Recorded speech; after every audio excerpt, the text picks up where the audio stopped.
Electron transport chain और oxidative phosphorylation, ये दोनों माइटोकॉन्ड्रियल इनर मेम्ब्रेन में होते हैं। उनके लोकेशन जो है आपको समझाने के लिए हमने एक ये देखिए सेल बना दिया और ये सेल का न्यूक्लियस है, ये साइटोप्लाज्म है।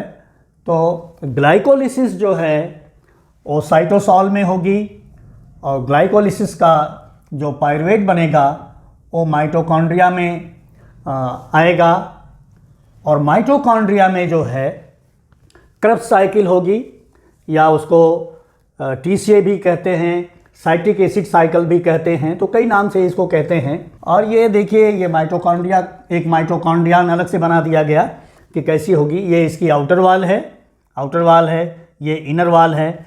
यहाँ पर जो ये डबल लेयर देख रहे हैं दोनों में, एक्चुअली मेम्ब्रेन जो है लिपिड बाई लेयर की बनी होती है। तो लिपिड बाई लेयर देखिए यहाँ भी शो किया गया, ये लिपिड की बाई लेयर है। लिपिड की 2 लेयर होती है मेम्ब्रेन में, ये वो चीज़ यहाँ पर शो की गई, तो वो यहाँ भी बना दिया गया है। इसका ये मैग्नीफाइड डायग्राम है। तो ग्लाइकोलिसिस से जो पायरुवेट बनते हैं 2 मॉलिक्यूल्स, और उसी समय पायरुवेट तो माइटोकॉन्ड्रिया में आएगा और NADH भी बनता है, वो NADH भी आएगा माइटोकॉन्ड्रिया में। तो दोनों चीज़ें आएंगी।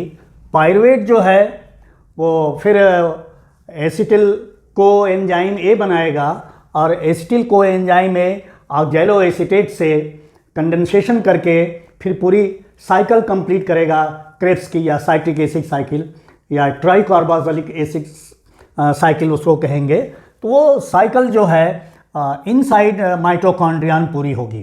क्रेब्स साइकिल के जो एंजाइम्स हैं वो मैट्रिक्स में पाए जाएंगे और वो ऑक्सीडेशन रिडक्शन करके यहाँ भी NADH और FADH2 बनेगा। तो ग्लाइकोलिसिस में बना NADH, एसिटिल को एंजाइम A बनने में बना NADH और पूरी क्रेब्स साइकिल होने में भी NADH और FADH2 बना। सक्सिनेट डिहाइड्रोजिनेज जो एंजाइम है, जो FAD को इलेक्ट्रॉन डोनेट करता है, वो इनर माइटोकॉन्ड्रियल वॉल में वो लोकेटेड होता है। फिर ये जितने भी रिड्यूस्ड को एंजाइम्स बन गई, चाहे वो NADH हो या FADH2 हो, वो सब फिर इलेक्ट्रॉन ट्रांसपोर्ट चेन में जाते हैं। और इलेक्ट्रॉन ट्रांसपोर्ट चेन की जो लोकेशन होती है वो इनर माइटोकॉन्ड्रियल वॉल में होती है। तो ये इनर माइटोकॉन्ड्रियल वॉल है, ये देखिए उसका एक छोटा सा पोर्शन यहाँ बना दिया गया है। उसमें ए सीरीज ऑफ कॉम्प्लेक्सेस होंगे जिसको कहेंगे कॉम्प्लेक्स 1, कॉम्प्लेक्स 3, कॉम्प्लेक्स 4 और कुछ और इसमें रहेंगे जो कि पूरा कॉम्प्लेक्स तो नहीं बना पा रहे हैं। ये कॉम्प्लेक्सेस जो हैं इलेक्ट्रॉन्स को रिसीव करेंगे और उसको टर्मिनल ऑक्सीजन तक ले जाएंगे। एनारोबिक रेस्पिरेशन में जो इलेक्ट्रॉन्स निकलते हैं NADH से या FADH2 से, वो इलेक्ट्रॉन्स एक्सेप्ट होते हैं ऑक्सीजन के द्वारा। ऑक्सीजन को जाके वो सब रिड्यूस करते हैं। जहाँ एनारोबिक रेस्पिरेशन होता है वहाँ पर इलेक्ट्रॉन्स को एक्सेप्ट करने वाला कोई ऑर्गेनिक मॉलिक्यूल होता है। तो दोनों में एरोबिक और एनारोबिक में डिफरेंस ये है कि एरोबिक में इलेक्ट्रॉन्स जो हैं ऑक्सीजन को जाके रिड्यूस करेंगे। तो जितने भी NADH या FADH2 बने हैं ग्लाइकोलिसिस से, एसिटिल को एंजाइम A बनने में या क्रेब्स साइकिल में जो कुछ भी बना, वो सब इलेक्ट्रॉन ट्रांसपोर्ट चेन में आएगा। और ये सीरीज ऑफ प्रोटीन कॉम्प्लेक्सेस हैं, ये एंजाइम्स होते हैं जो इलेक्ट्रॉन ट्रांसपोर्ट के दौरान वो ऑक्सीडेशन और रिडक्शन करते रहते हैं। और इलेक्ट्रॉन से एनर्जी, हाई एनर्जी इलेक्ट्रॉन्स होते हैं, इससे एनर्जी लिबरेट होती है। NADH से इलेक्ट्रॉन जो है वो पूरे चेन को जाएगा। NADH देखिए यहाँ है, वो कॉम्प्लेक्स 1 को आ रहा है, कॉम्प्लेक्स 2 को जा रहा है, कॉम्प्लेक्स 3 को जा रहा है और कॉम्प्लेक्स 4 को जा रहा है। ये जो कॉम्प्लेक्सेस हैं, ये पहला कॉम्प्लेक्स जो है वो NADH डिहाइड्रोजिनेज है। ये NADH डिहाइड्रोजिनेज एंजाइम जो है 2 हाई एनर्जी इलेक्ट्रॉन जो NADH से आएंगे उनको एक्सेप्ट करेगा और इसमें थोड़ा कॉन्फॉर्मेशनल चेंज हो जाएगा, इसके शेप में चेंज हो जाएगा। उसके कारण ये जो प्रोटॉन्स हैं उनको ये इंटर मेम्ब्रेन स्पेस में ये पंप करते हैं। हाई एनर्जी इलेक्ट्रॉन्स के कारण उनकी कुछ एनर्जी ये कॉम्प्लेक्सेस लेते हैं और उस एनर्जी से इनके अंदर चेंज होता है शेप में और ये प्रोटॉन को पंप करने लगते हैं। तो अब इनको कहा जाता है, इस फेनोमेनन को कहते हैं प्रोटॉन पंप, और ये प्रोटॉन मशीन की तरह से भी बिहेव करने लगते हैं। तो मशीन जो है प्रोटॉन को पंप करेगी इंटर मेम्ब्रेन स्पेस में। ये देखिए, ये आउटर मेम्ब्रेन है, ये इनर मेम्ब्रेन है, दोनों का बीच का जो स्पेस है वो इंटर मेम्ब्रेन स्पेस होगा। और इस इलेक्ट्रॉन ट्रांसपोर्ट चेन की मल्टीपल कॉपीज़ होती हैं, बहुत सी कॉपीज़ होती हैं जो पूरे इनर माइटोकॉन्ड्रियल वॉल पर पाई जाएंगी या पूरे पर पाई जाएंगी। ये F1 पार्टिकल है जिसको ATP सिंथेज भी कहते हैं। ये एक एंजाइम है। ये देखिए अपने बेस के साथ F0 जो पोर्शन है उसके साथ ये मेम्ब्रेन में एम्बेडेड है। इससे निकलता हुआ बाहर थोड़ा सा नैरो स्ट्रक्चर जिसको स्टॉक कहेंगे, और एक ये नाप टाइप स्ट्रक्चर है। तो स्टॉक और नाप ये दोनों मिलके F1 बनाएंगे या हेड ग्रुप बनाते हैं। ये जो हेड ग्रुप है इसका, ये एंजाइमेटिक एक्शन करता है। तो ये जो कॉम्प्लेक्सेस हैं प्रोटॉन को पंप करेंगे इंटर मेम्ब्रेन स्पेस में।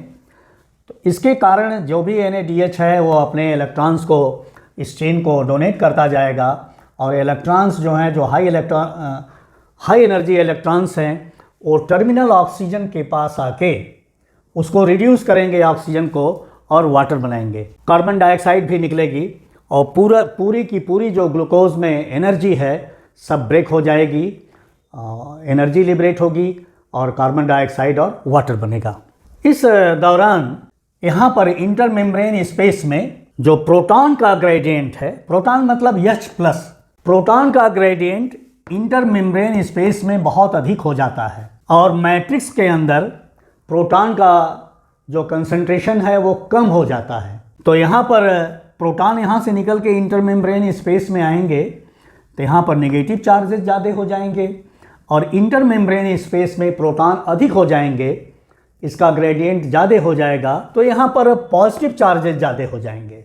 तो जब पॉजिटिव ज़्यादा और यहाँ पॉजिटिव कम मतलब नेगेटिव, तो इन दोनों के बीच में इंटरेक्शन होगा। इंटरेक्शन में क्या होगा, ये जो प्रोटॉन्स निकल रहे हैं, ये प्रोटॉन्स फिर देखिए इस F1 पार्टिकल में जाएंगे। जो एंजाइम है ATP सिंथेज जो कि इनर मेम्ब्रेन पर पाई जाएगी, ये बिल्कुल सीक्वेंस में हो जाएगी। एक तरह से हम उसको 5th कॉम्प्लेक्स कह सकते हैं। तो ये 5th कॉम्प्लेक्स हो गया, ये भी प्रोटीन का है, इसमें भी मल्टीपल प्रोटीन्स लगी हुई हैं।